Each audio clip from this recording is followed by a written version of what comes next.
បើសិនជាអ្នកនរគ្នាចូលចិត្តហ្គេម Among Us ហ្គេមនេះក៏អ្នកនរគ្នាចូលចិត្តដូចគ្នាដែរថ្ងៃហ្នឹងខ្ញុំមក review តាក់ទងជាមួយនឹងហ្គេមមួយឈ្មោះថា The Retive 8020ហើយហ្គេមហ្នឹងទៅតែចេញក្តៅៗហុយៗទៅតែប្រហែលថ្ងៃហ្នឹងទេនិយាយមែនហ្គេមនេះពេលចេញមកខ្ញុំអត់ដឹងពីវត្តមានតាក់ទងជាមួយនឹងហ្គេមហ្នឹងអីម៉ាន់តិចសូម្បីតែ trailer ក៏មិនដឹងថាមានតាំងពីពេលណាផងប៉ុន្តែខ្ញុំ subscribe ជាមួយនឹង channel YouTube មួយនៅពេលដែលហ្គេមហ្នឹងចេញមកខ្ញុំចេះចុចមើលលេងទៅខ្ញុំអត់ដឹងថាហ្គេមហ្នឹងចង់និយាយពីស្អីផងនិយាយមែនមើលវីដេអូហ្នឹងបានប្រហែលជា10នាទីខ្ញុំដឹងហ្មងថាហ្គេមហ្នឹងគឺចង់និយាយពីអីហើយដោយការគិតរបស់ខ្ញុំមែនពាក់កណ្ដាលដំបូងនៃហ្គេមមួយនេះគឺ Among Us សុទ្ធហ្មងហើយពាក់កណ្ដាលហ្គេមក្រោយយើងមាន Resident Evil វគ្គ2អត់មានកំភ្លើង Dead Space អត់មានកំភ្លើងបូកជាមួយនឹងរឿងមួយទៀតដែលអ្នកនរគ្នាប្រហែលជាមិនធ្លាប់មើលទេ The Loop ហើយមានឈុតមួយនៅក្នុងហ្គេមមួយហ្នឹងដូចអ្នកនរគ្នាលេងហ្គេម Resident Evil វគ្គ2សុទ្ធហ្មងនៅពេលដែលយើងយកតួអង្គក្លាជិះអាទិភ្លើងមួយ Leon ហើយនឹង Sherry ចេញពីអាទីក្រុង Raccoon City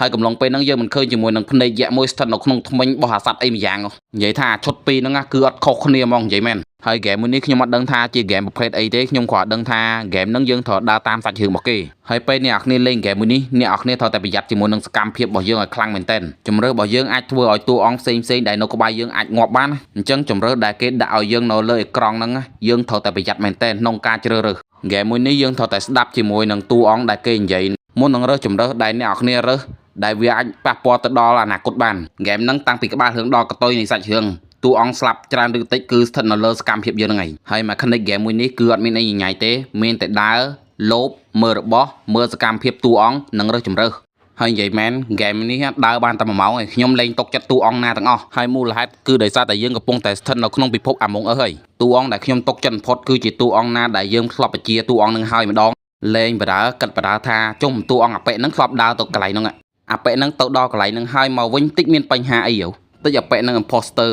អាប៉ិហ្នឹងធ្លាប់ដើរចូលវេនរហូតហ្មងហើយខ្ញុំភ្លេចប្រាប់ហ្គេមមួយនេះគឺមានវេនមានអីមកចប់ហ្មងនិយាយទៅAmong Usមានអាម៉េចអាហ្គេមនេះគឺមានអញ្ចឹងហើយមានពេលខ្លះកន្លែងហ្នឹងគេឲ្យយើងរើសជំរើសថាយើងត្រូវជួយអាប៉ិហ្នឹងឬក៏អត់ហើយយើងគិតខ្លួនឯងថាគួរតែជ្រើសរើសអត់ជួយអត់ចុះនៅពេលដែលជួយហើយអាប៉ិហ្នឹង imposter គិតមកទៅហើយហ្គេមមួយហ្នឹងតាម1ម៉ោងឡើងហើយយើងចាប់ផ្ដើមគិតជាមួយនឹងសកម្មភាពខ្លួនឯងថាធ្វើនឹងត្រូវអត់ចុះបើតួអង្គដែលយើងធ្វើដាក់ហ្នឹងមិនមែនជាពួក imposter ហ្នឹងគិតមិនវិញនិយាយទៅដូចខ្ញុំនិយាយចឹងសកម្មភាពដែលយើងជ្រើសរើសនៅក្នុងហ្គេមមួយហ្នឹងគឺអាចនឹងធ្វើឲ្យអ្នកផ្សេងគឺស្លាប់បានហើយមានពេលខ្លះទៀតតួអង្គផ្សេងនិយាយមកហ្នឹងធ្វើឲ្យយើងខ្លាចជាមួយនឹងតួអង្គម្នាក់ទៀតដែលគេនិយាយដាក់ហ្នឹងចឹងហើយពេលគេនិយាយមកធ្វើឲ្យយើងគិតថាទេអាប៉ិហ្នឹងចឹងមែនតាអញ្ចឹងធ្វើឲ្យយើងគិតថាតើយើងគួរតែទុកចិត្តជាមួយនឹងអាប៉ិមួយហ្នឹងអត់ជាមួយខ្ញុំនិយាយឲ្យអ្នកគ្នាស្ដាប់មានឈុតមួយមានតួអង្គ2នាក់កំពុងតែនិយាយគ្នាតាក់ទងជាមួយនឹងអាប៉ិមួយនោះអាប៉ិហ្នឹងងើបពីដំណេកមុនគេហើយយានដែលយើងកំពុងតែនៅហ្នឹងធម្មតាគឺអត់មានអីទេមិនបានជាយើងមកដល់ភពហ្នឹងភ្លាមបានជាមានបញ្ហាភ្លាមពេលដែលគេនិយាយចេញមកគឺវាលោសិចខ្លាំងមែនតើប៉ុន្តែអាប៉ិហ្នឹងធ្វើរឿងអញ្ចឹងឬក៏អត់យើងក៏អត់ដឹងដូចគ្នានិយាយទៅហ្គេមមួយហ្នឹងចាប់ដើមតែ1ម៉ោងឡើងហើយតួអង្គនីមួយៗ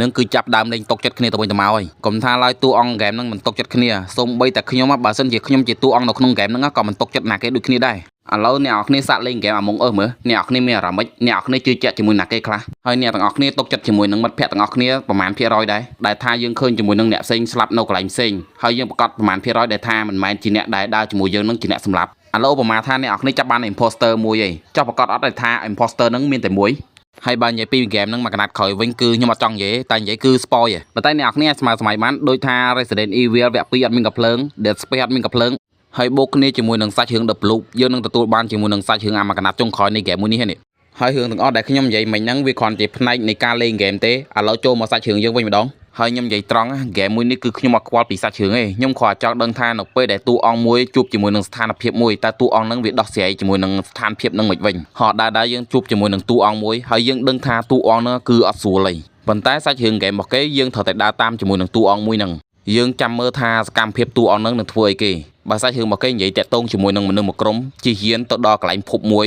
ហើយពេលដែលទៅដល់ចិត្តភពហ្នឹងគឺមានស្ថានភាពមួយកាត់ឡើងហើយភពហ្នឹងមានឈ្មោះថា Andromeda វាចិត្តជាមួយនឹងភព Pandora ដែរនៅក្នុងសាច់រឿង Avatar បើសិនអ្នកនរគ្នាធ្លាប់តាមដានវិទ្យាសាស្ត្រតាក់ទងជាមួយនឹងភពតាក់ទងជាមួយនឹងអីហ្នឹងប្រហែលជាអ្នកនរគ្នាយល់អ្វីដែលខ្ញុំនឹងនិយាយហ្នឹងហើយនៅក្នុងហ្គេមមួយហ្នឹងមាន plot twist ចំនួន4ដែលធ្វើឲ្យខ្ញុំមិននឹកស្មានថាសាច់រឿងហ្នឹងគេដើរទៅអញ្ចឹងនិយាយទៅសាច់រឿងគឺខ្ញុំអត់ចង់និយាយហ្មងតែនិយាយទៅគឺ spoil ឯងហើយហ្គេមមួយនេះគឺមានការបញ្ចប់ពីរទី1គឺតួអង្គទាំងអស់ហ្នឹងត្រឡប់ទៅផ្ទះវិញហើយបើការបញ្ចប់ទី2ខ្ញុំគិតថាជាការបញ្ចប់ដែលសមស្របជាងគេទៅតាមជាមួយនឹងសាច់រឿងហ្នឹងហើយការបញ្ចប់ហ្នឹងតួអង្គទាំងអស់ដែលនៅរស់ហ្នឹងគឺរងចាំរបស់មួយដែលរៀបនឹងមកដល់ដូចគ្នាហ្គេមនេះពេលលេងខ្ញុំឲ្យ7លើ10ហើយចំណាយភ្លេងខ្ញុំឲ្យ8លើ10កន្លែងខ្លះបញ្ញាក់សាហាវហ្មងហើយសាច់រឿងខ្ញុំឲ្យ8លើ10ដូចគ្នា